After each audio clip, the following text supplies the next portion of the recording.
नमस्कार, जन उत्तराखंड में आप सभी का स्वागत है। मैं हूं प्रभात। सबसे पहले हेडलाइंस।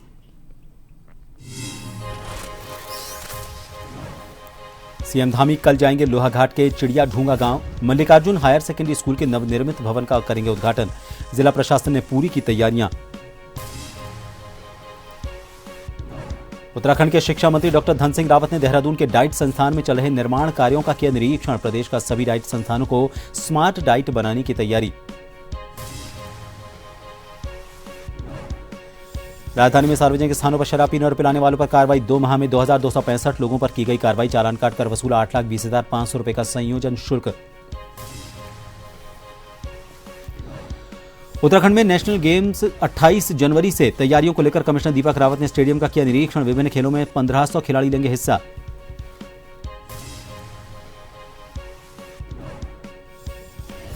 और हल्द्वानी में लाखों टन कूड़े में लगाई गई आग। हवा में फैला जहर। कई लोगों को सांस लेने में हुई दिक्कत। दमकलों ने आग पर काबू पाने की कोशिश।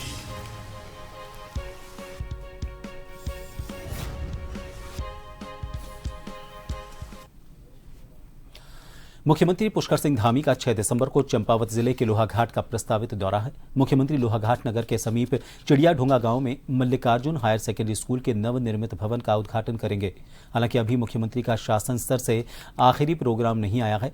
अलबत्ता जिला प्रशासन ने मुख्यमंत्री के प्रस्तावित दौरे को लेकर हेलीपैड के से सड़क मार्ग और सड़क मार्ग से सीएम की सुरक्षा को लेकर भी विभिन्न पहलुओं की सारी तैयारियां पूरी कर ली हैं। जानकारी के मुताबिक मल्लिकार्जुन स्कूल का यह निजी कार्यक्रम है जिसमें मुख्यमंत्री के सुबह 10 से 12 बजे के बीच यहां पहुंचने की उम्मीद की जा रही है। इधर जिलाधिकारी नवनीत पांडे और पुलिस अधीक्षक अजय गणपति द्वारा सीएम के दौरे को लेकर सारी तैयारियां पूरी कर ली गई हैं। सीएम फोरथी गांव स्थित अस्थायी हेलीपैड पर उतरेंगे। यहां से वो कार से मल्लिकार्जुन स्कूल पहुंचेंगे। उप जिलाधिकारी लोहाघाट रिंकू बिश्ट ने लोक निर्माण विभाग, पुलिस, तहसीलदार और मल्लिकार्जुन स्कूल के डायरेक्टर और प्रधानाचार्य के साथ बैठक कर अधिकारियों को जरूरी दिशा निर्देश दिए। इधर फोरथी गांव में अतिवृष्टि से क्षतिग्रस्त अस्थायी हेलीपैड की तस्वीर बदलने का प्रयास कर सड़क मार्ग में सफाई और रंग रोगन कर उसे चमकाया जा रहा है।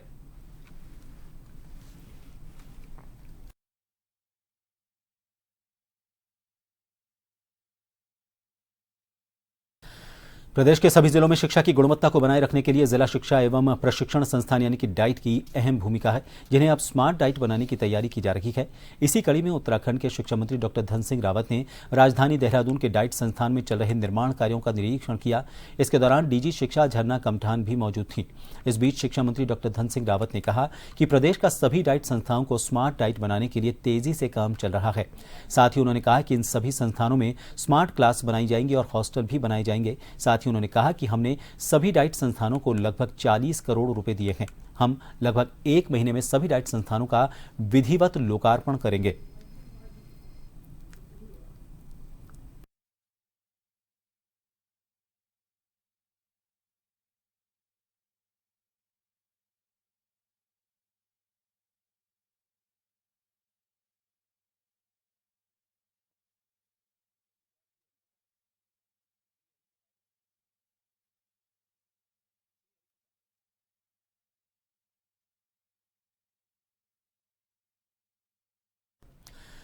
और अब आपको सीधा लिए चलते हैं श्रीहरिकोटा, जहां पर इसरो की तरफ से प्रोब 3 लॉन्च किया जा रहा है। काउंटडाउन शुरू हो चुका है और कुछ ही मिनट में ये अपने लक्ष्य की तरफ बढ़ना शुरू होगा। सूरज के बाहरी सतह का अध्ययन ये करने वाला है। सीधी तस्वीरें हम आपको दिखा रहे हैं श्रीहरिकोटा से।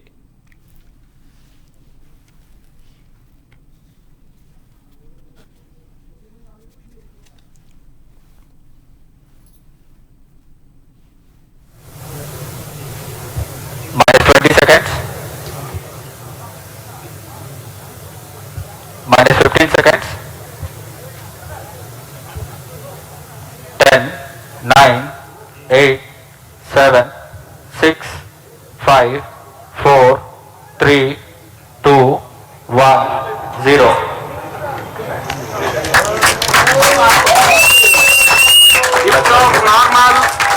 Majestic liftoff of the PSLV C-59 probe mission from the Satish Dhawan Space Center. यहाँ PSLV C-59 पहुंचन यान का सफलतापूर्ण उत्थापन। रेंज ऑपरेशन डायरेक्टर ने भी इसकी पुष्टि कर दी है। यह पूरी तरह सामान्य उत्थापन है और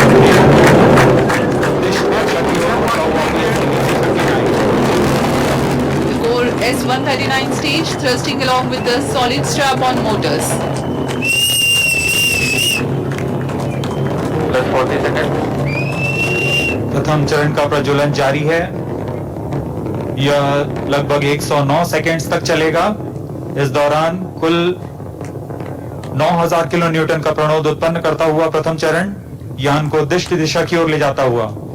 First stage performance normal. Plus Yeah, 1 minute. 58 seconds into the launch.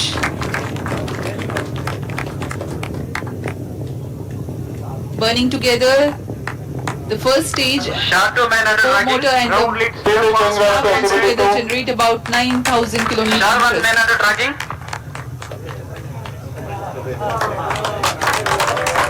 इस क्रम First में stage performance normal. अब हम आगे देखेंगे ग्राउंड लेड स्ट्रैप-ऑन का पृथक्कन, तत्पश्चात एयर लेड स्ट्रैप-ऑन को पृथक किया जाएगा और अंत में प्रथम चरण के कार्यकाल के पश्चात उसे भी यान से पृथक किया जाएगा।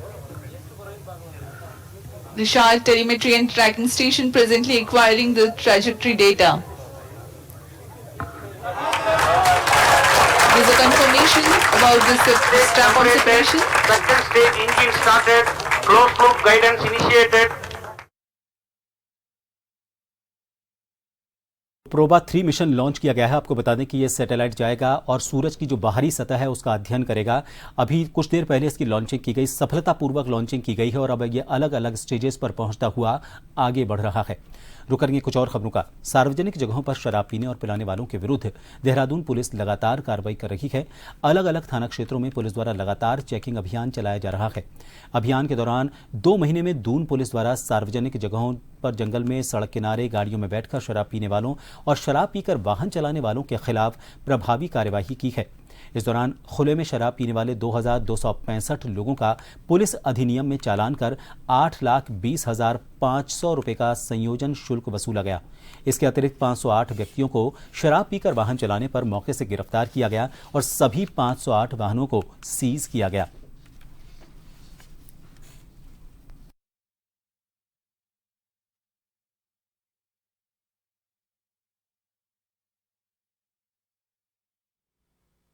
ये देहरादून पुलिस का लगातार जो ऐसे तत्व हैं कि जो गैर कानूनी गतिविधियों में लिप्त हैं या गैर कानूनी अगर कोई काम कर रहे हैं तो उनके ऊपर लगातार हमारा अभियान जारी है और लगातार प्रतिदिन जो है अभियान के रूप में कार्रवाई की जा रही है। कल भी हमारे द्वारा जो है विभिन्न थाना क्षेत्रों में जो है प्रचुर मात्रा में कार्रवाई की गई। जो लोग सड़क के किनारे अपना वाहन खड़े करके या सड़क के किनारे झाड़ी वगैरह में अगर कोई दारू का सेवन कर रहे हैं, किसी और प्रकार का नशे का सेवन कर रहे हैं तो उनके विरुद्ध हमारे द्वारा जो है युद्ध स्तर पर कार्रवाई की जा रही है और ये कार्रवाई लगातार आगे भी जारी रहेगी। सोमेश्वर के मुख्य चौराहा और बाजार के अन्य हिस्सों में अक्सर जाम के हालात बने रहते हैं और इससे आम लोगों को, स्कूली बच्चों को, पर्यटकों और व्यापारियों को दिक्कतें झेलनी पड़ती हैं। सोमेश्वर से अल्मोड़ा, हल्द्वानी, रानीखेत, द्वाराहाट, कौसानी, ग्वालदम और बागेश्वर के लिए चारों दिशाओं में सड़कें जाती हैं। बीते रोज मल्ली बाजार के मुख्य चौराहा और गिरेछिना रोड में लगभग 1 घंटे तक जाम लगा रहा। टैक्सी पार्किंग की स्थायी व्यवस्था नहीं होने के कारण पुलिस भी हालात से निपटने में नाकाम साबित हो रही है। जाम में एम्बुलेंस, ट्रक, इसके अलावा स्कूल बस, छोटे वाहन और पर्यटकों के वाहन भी देर तक फंसे रहे। पुलिस और अन्य लोगों ने कड़ी मशक्कत कर जाम खोला।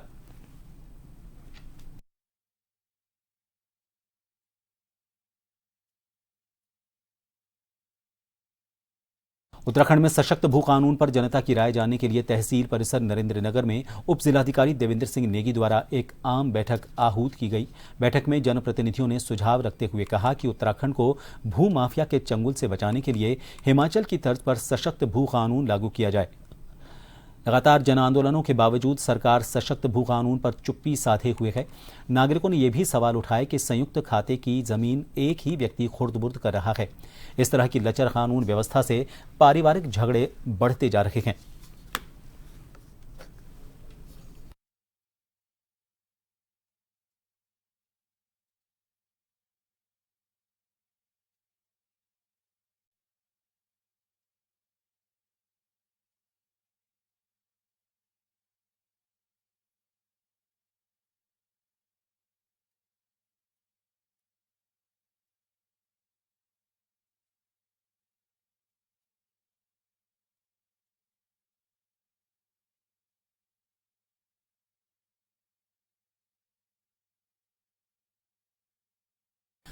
डोईवाला से देहरादून वाया दूधली बाईपास मार्ग सड़क चौड़ीकरण की मांग स्थानीय ग्रामीणों द्वारा लंबे समय से की जा रही है, लेकिन प्रशासन इस तरफ कोई ध्यान नहीं दे रहा है।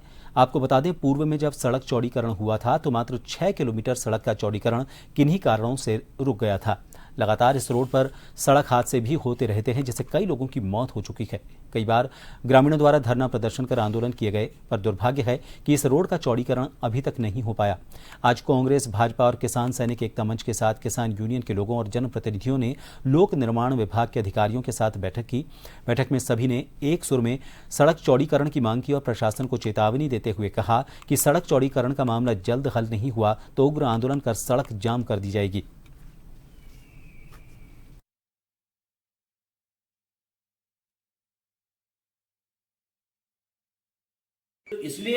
कुछ टेक्निकल इश्यूज थे, उनकी वजह से इसमें विलंब हुआ है। कुछ बजट का जो प्रावधान था वो जिस रूप में विभाग ने अपना एस्टीमेट बना करके दिया था, शायद उसमें कुछ टेक्निकल फॉल्ट्स थे और उनको दुरुस्त करने में थोड़ा समय लगा है।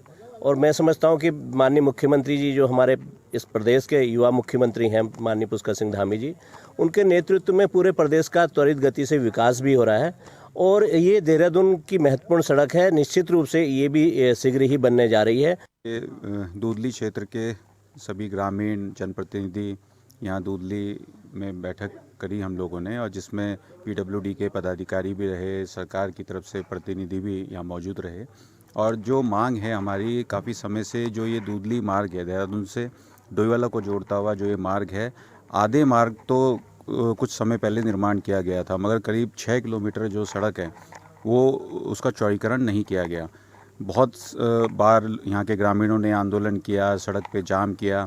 कुछ समय पहले भी, करीब 15-20 दिन पहले भी जाम किया गया था, तो सबको आश्वासन दिया गया था कि जल्द ही सड़क का निर्माण किया जाएगा, मगर आज तक कोई निर्माण कार्य शुरू नहीं किया गया है।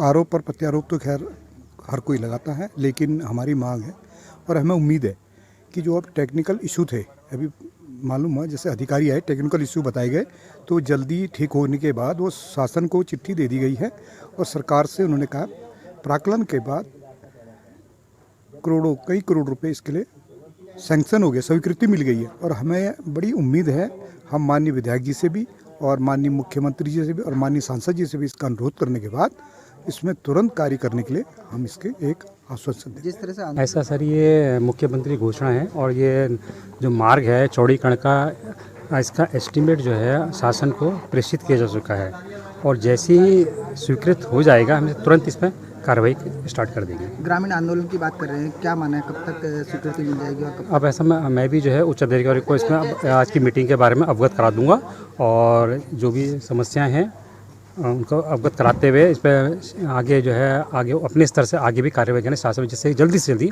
ये स्वीकृत हो जाए। छोटे से ब्रेक के लिए यहाँ रुकेंगे, बने रहिए जन टीवी पर।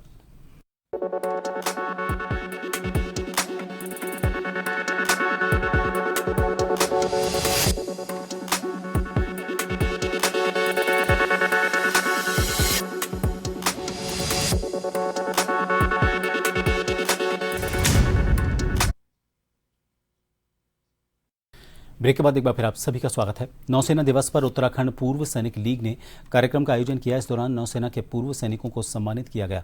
उनके योगदान को याद करते हुए भारतीय नौसेना की गौरवशाली परंपराओं की सराहना की गई। कार्यक्रम के दौरान वक्ताओं ने नौसेना दिवस के ऐतिहासिक महत्व पर प्रकाश डाला। बताया गया कि यह दिवस 1971 के भारत पाकिस्तान युद्ध की जीत और ऑपरेशन ट्राइडेंट की स्मृति में मनाया जाता है। इस ऐतिहासिक अभियान में भारतीय नौसेना ने कराची बंदरगाह पर हमला कर पाकिस्तान के 3 जहाज नष्ट किए थे और समुद्री युद्ध में पहली बार एंटीशिप मिसाइलों का सफल इस्तेमाल किया था।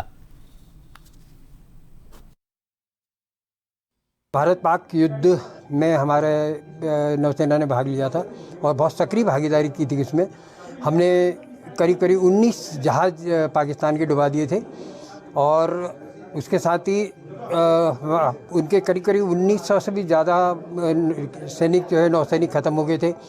पूरा कराची हार्बर ख़त्म कर दिया गया था और उस ऑपरेशन को हम ऑपरेशन ट्राइडेंट कहते हैं, जो कि पाकिस्तान ने एक ऑपरेशन चलाया था चंगेज़ खान।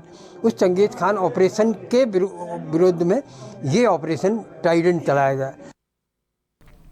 राज्यपाल लेफ्टिनेंट जनरल गुरमीत सिंह और मुख्यमंत्री पुष्कर सिंह धामी ने राजपुर रोड स्थित राष्ट्रीय जल सर्वेक्षण कार्यालय में नौसेना दिवस के अवसर पर आयोजित कार्यक्रम में हिस्सा लिया। इस अवसर पर उन्होंने पुस्तक Indian list of radio signal volumes 1-2 का भी विमोचन किया। कार्यक्रम के दौरान राज्यपाल ने 1971 के भारत पाक युद्ध के दौरान भारतीय नौसेना के ऑपरेशन ट्राइडेंट की उपलब्धियों का स्मरण करते हुए कहा कि ये नौसेना सहित पूरे देश के लिए गौरवान्वित महसूस करने और उस जीत को याद करने का अवसर है। राज्यपाल ने सभी देशवासियों को नौसेना दिवस की शुभकामनाएं देते हुए कहा कि भारतीय नौसेना पर हम सभी को गर्व है। उन्होंने कहा कि आज के दिन हम उन वीर सपूतों को नमन कर रहे हैं जिन्होंने हमारे समुद्री हितों की रक्षा के लिए अपना जीवन समर्पित कर दिया। मुख्यमंत्री पुष्कर सिंह धामी ने सभी को नेवी दिवस की शुभकामनाएं देते हुए कहा कि भारतीय नौसेना की वीरता और समर्पण के प्रति कृतज्ञता व्यक्त करने का दिन है। नौसेना देश की वो शक्ति है जिससे भारत के दुश्मन टकराने से डरते हैं।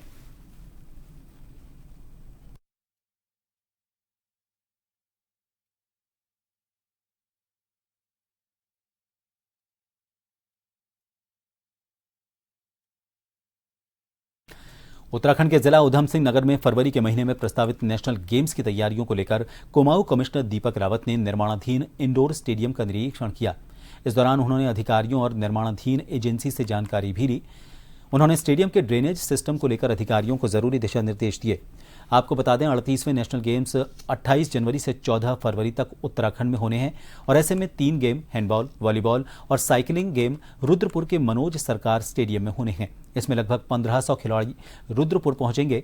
खेल विभाग द्वारा की जा रही तैयारियों का जायजा लेने के लिए कुमाऊं कमिश्नर रुद्रपुर स्टेडियम पहुंचे। इस दौरान उन्होंने इंडोर स्टेडियम के निरीक्षण के दौरान लाइटिंग और वेंटिलेशन बेहतर करने के निर्देश दिए।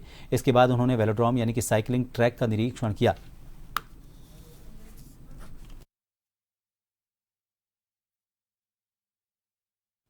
रेगुलर कोऑर्डिनेशन स्पोर्ट्स डिपार्टमेंट और एडमिनिस्ट्रेशन का है, उसको भी हम सुनिश्चित कराएंगे। अभी केवल एक यहाँ पे बड़ी कमी उस सेंस में आप देखेंगे तो केवल इतना था कि जो ड्रेनेज के काम हो रहे हैं, इसकी जो इवेंचुअली निकासी होनी है उस पर पूरी तरीके से होमवर्क नहीं हुआ। तो आज भी उस पर सहमति बन गई है और इवेंचुअली इस पानी को यहाँ से हम बाहर निकाल देंगे। मेन जो आपका हॉल है उसमें कुछ काम लाइटिंग के बाकी हैं और वेंटिलेशन के बाकी हैं, इस पर भी काम चल रहा है।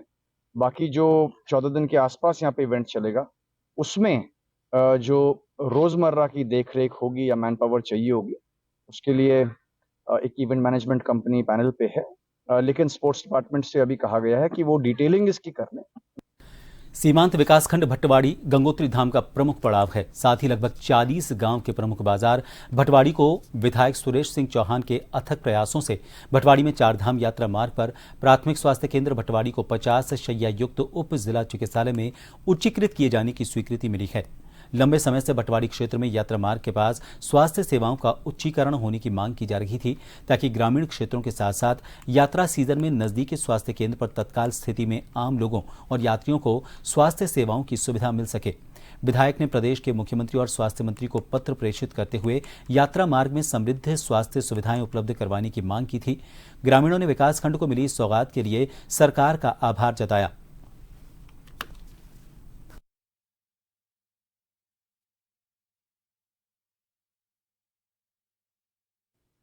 इसके लिए मैं सरकार का और माननीय विधायक जी, हमारे गंगोत्री विधानसभा के बहुत ही यशस्वी विधायक आदरणीय सुरेश चौहान जी का भी धन्यवाद ज्ञापित करता हूं और प्रमुख जी का भी धन्यवाद ज्ञापित करता हूं जिनके अथक प्रयासों से आज जो है वहां पे 50 बेड का हॉस्पिटल हमारी राज्य सरकार के द्वारा स्वीकृति मिली है और जिसकी नितांत आवश्यकता थी पूरे ब्लॉक को, और उससे स्थानीय लोगों को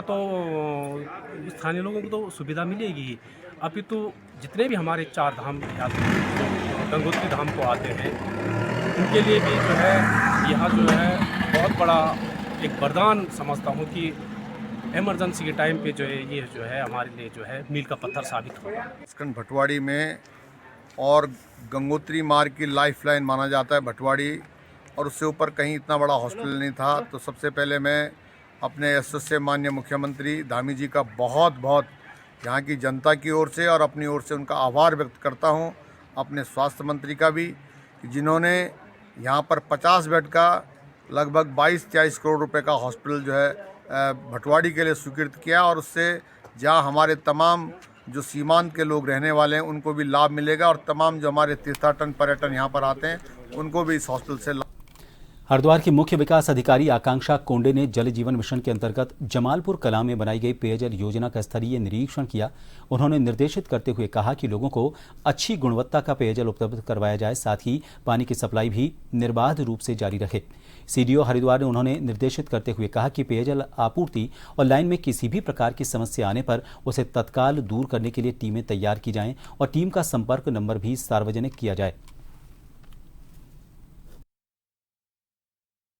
आज जो पंपिंग योजना है उसका निरीक्षण किया गया है। निरीक्षण के दौरान जो प्राइमा फेसिया है कि वो पूरी जो स्कीम है अच्छे से चल रही है। ट्यूबवेल का भी निरीक्षण किया गया है। टोटल इस स्कीम से 4,500 जो परिवार हैं एफएसटीसी जो है वो कवर हो रही है। तो गांव वाले भी हैं, प्रधान जी के भी प्रतिनिधि आए हैं और उनके द्वारा भी अवगत कराया गया है कि कोई समस्या नहीं है, पाइपलाइन में भी कोई समस्या नहीं है। कहीं कहीं अगर लीकेज आता भी है तो उसको तत्काल सही कर दिया जा रहा है। तो ये जो पूरी स्कीम है इसका मेंटेनेंस ऑपरेशन जो है जल निगम द्वारा ही अभी देखा जा रहा है। उत्तराखंड हाईकोर्ट में उत्तरकाशी के बड़कोट को पानी की समस्या से निजात दिलाए जाने को लेकर दायर जनहित याचिका पर सुनवाई हुई। मामले की सुनवाई पर पूर्व के आदेश का पालन करते हुए राज्य सरकार की तरफ से कहा गया कि 31 मार्च तक बड़कोट में पानी की नियमित सप्लाई हो जाएगी। जितनी वर्तमान में जरूरत है बड़ी योजना बनाने पर भी कार्यवाही चल रही है, जिस पर कोर्ट ने सरकार से आज शपथ पत्र पेश करने को कहा। बुधवार को मामले की सुनवाई कार्यवाहक मुख्य न्यायाधीश मनोज कुमार तिवारी और न्यायमूर्ति विवेक भारती शर्मा की खंडपीठ में हुई। मामले की अगली सुनवाई 10 दिसंबर की तारीख तय की गई है।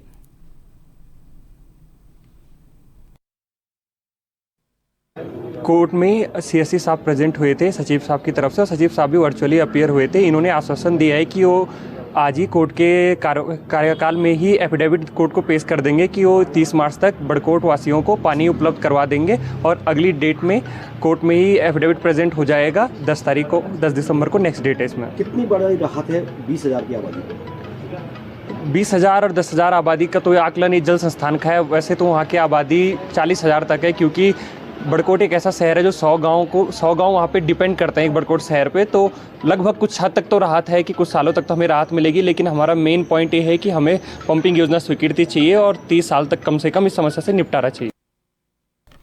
फिलहाल के लिए इन सभी खबरों के साथ जन उत्तराखंड में इतना ही। नमस्कार।